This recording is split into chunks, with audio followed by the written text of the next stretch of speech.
Здравствуйте! Перед тем, как посмотреть данное видео, обязательно просмотрите предыдущее, так как в данном видео мы будем просматривать оставшийся третий и четвертый тон сердца. Итак, поехали! Третий тон сердца. Что вы должны в целом знать насчет третьего и четвертого тона сердца?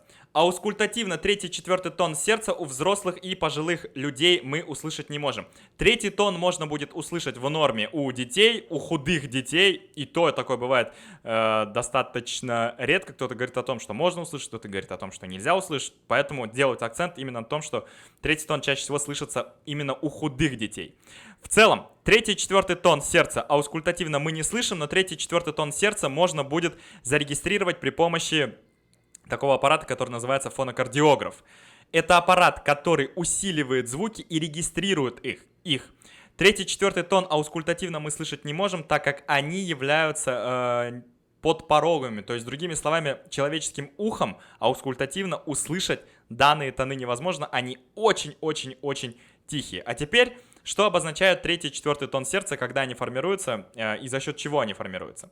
Третий тон сердца характеризует период пассивного наполнения желудочкой, ну или быстрого наполнения желудочка. Если вы смотрели предыдущее видео, мы говорили там о том, что желудочек наполняется в две фазы. Это у нас предсердие, это у нас желудочек. Когда предсердие наполняется полностью кровью, то есть на 100%, в предсердии имеется большое количество жидкости, и данная жидкость начинает увеличивать давление в области предсердий. В этот же промежуток времени в области желудочков, так как желудочек изгоняет кровь из себя в область больших сосудов, в желудочке количество крови низкое, следовательно, давление в желудочке низкое, и дополнительно желудочек начинает расслабляться. То есть, что происходит? В области предсердий давление становится выше, чем в области желудочка. И за счет того, что давление становится выше, начинают открываться атриовентрикулярные клапаны. И теперь что у нас имеется? По градиенту давления первые 80% крови начинают просто стекать у нас пассивно из предсердий в желудочке. За счет того, что давление в предсердии выше, в желудочке ниже. И вот как раз таки переливание этих пассивных 80% первой крови и как раз таки формирует третий тон сердца. И называется поэтому пассивное или быстрое наполнение желудочка. Но если аускультативно вы слышите при помощи стетоскопа у пациента третий тон сердца, то это говорит о том, у взрослого или пожилого человека, то это говорит о том, что у него имеется какая-то патология. Наличие третьего тона сердца говорит о нагрузке объемом. То есть, другими словами, в сердце имеется переизбыток жидкости. В данном случае именно желательно акцентировать внимание на предсердии. Итак, какие же основные причины нагрузки объемом? Первое – это застойная сердечная недостаточность. То есть, что это такое? Сердце плохо выполняет свою функцию насосную, то есть оно плохо перекачивает кровь, следовательно, кровь или жидкость в сердце начинает застаиваться. И в сердце имеется нагрузка объемом жидкости. Если, например, у нас в предсердии крови скопилось большее количество, не смотрите на процентный, потому что это немножко другой показатель.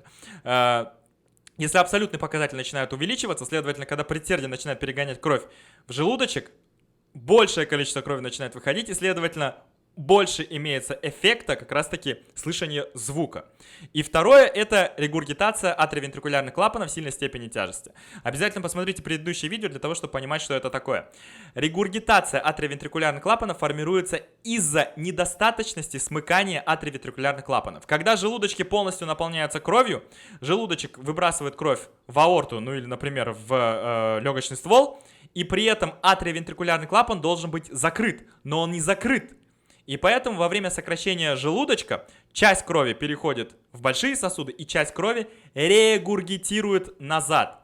В предсердии у нас имеется и так свое количество крови, которое затекает в предсердие из своих сосудов, плюс дополнительно к этому количеству крови к предсердиям притекает еще кровь из желудочков.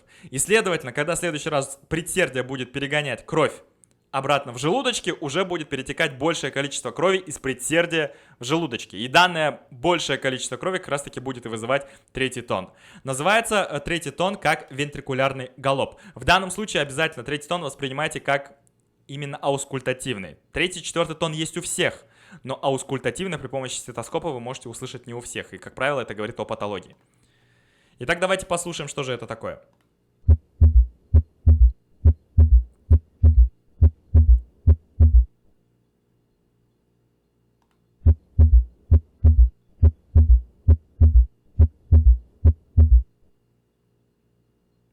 Еще раз.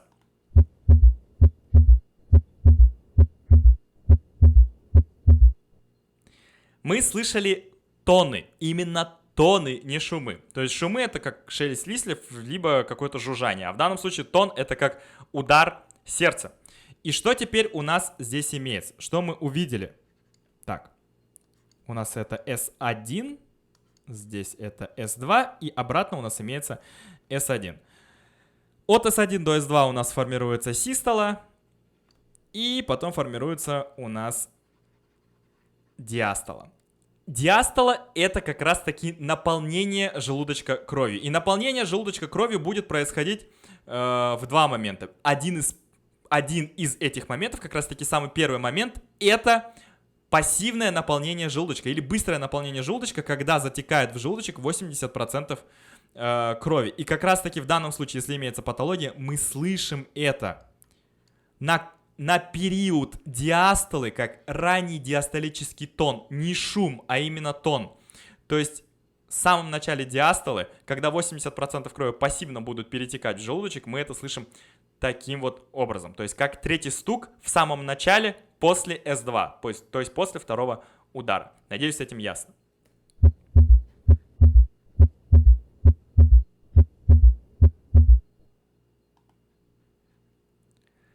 Четвертый тон. Мы говорили о том, что первые 80 крови это пассивное наполнение желудочка. Что же будет происходить с оставшимися 20%? Оставшиеся 20% крови, которые у нас остаются в области предсердия, изгоняются из предсердия в желудочке при помощи сокращения предсердия. Обязательно это имейте в виду. В норме мы не слышим четвертый тон абсолютно ни у кого. Если мы слышим аускультативно четвертый тон, то это говорит всегда о наличии какой-то патологии. Наличие четвертого тона говорит о том, что у сердца имеется нагрузка давлением. Если у сердца имеется нагрузка давлением, то следствием этого является гипертрофия желудочка. То есть, другими словами, если пациент испытывает артериальную гипертензию, если у пациента имеется стеноз полулунных клапанов, например, стеноз клапана аорты, в ответ на это сердце должно будет преодолевать постнагрузку. В ответ на эту постнагрузку происходит гипертрофия желудочка, чтобы сердце могло сильнее сокращаться и лучше изгонять кровь из желудочка. И что же теперь у нас имеется? Представьте, у нас остались наши 20% крови, и эти 20% крови, они выбрасываются за счет сокращения предсердия. И теперь почему будем слышать четвертый тон? За счет того, что у пациента имеется гипертрофия желудочка. Гипертрофия желудочка приводит к утолщению стенки желудочка, и она приводит к увеличению жесткости стенки желудочка. И за счет того, что кровь будет выбрасываться из предсердия, и она будет поступать в желудочке, данная кровь будет соударяться о данные стенки, о данные жесткие стенки желудочка, и будет формироваться как раз таки четвертый тон. Четвертый тон очень часто называют предсердным тоном за счет того, что как раз таки у нас сокращается предсердие, и четвертый тон называют очень часто атриальный или предсердный галоп. А теперь, как это слышится?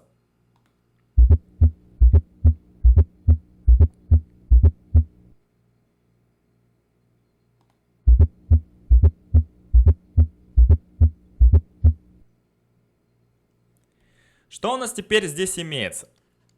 Это S1, это S2, это обратно S1.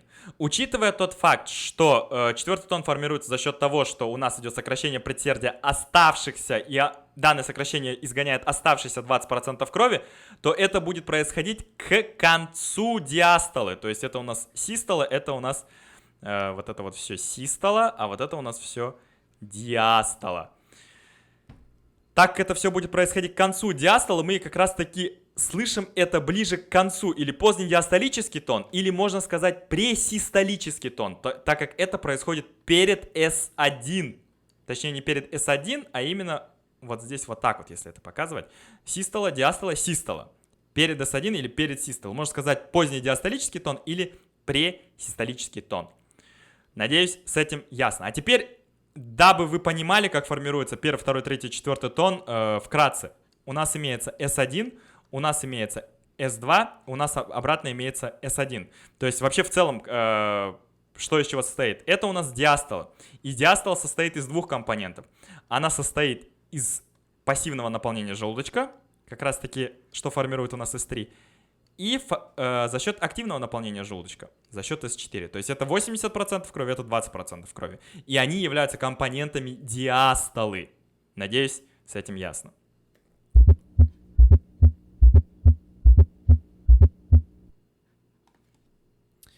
Ну и где лучше всего выслушивать третий и четвертый тон? Третий и четвертый тон выслушивается лучше всего в области аускультации митрального клапана. А это именно пятое межреберье слева по средней ключичной линии слева. В положении лежа на левом боку, так как сердце немножко начинает сдвигаться и перемещается к грудной стенке поближе. Вам становится легче аускультировать такого пациента. Теперь касательно самой аускультации, что вы должны знать? Определить третий и четвертый тон, а именно, точнее не определить, а различить третий и четвертый тон достаточно проблематично. Во-первых, вам нужен хороший слух, вам нужен хороший наработанный слух, вам нужно большое количество опыта и вам нужна постоянная тренировка. Ну, поэтому аускультация в целом это такой метод диагностики достаточно субъективный, как вы сами можете судить. Поэтому ваша самая главная задача это именно определить наличие патологии, то есть послушали, да, там что-то есть. Конкретно там есть 3 стука, и это ненормально. И ваша самая главная задача просто это определить и потом отправить пациента на более точный метод исследования. Хотя бы так. То есть хотя бы не требовать, если, допустим, не требовать от чего-то невозможного от врача, то хотя бы, чтобы он мог определить патологию при помощи более точных методов исследования. Самый в данном случае такой лучший, это, наверное, будет эхокардиография. Спасибо за внимание.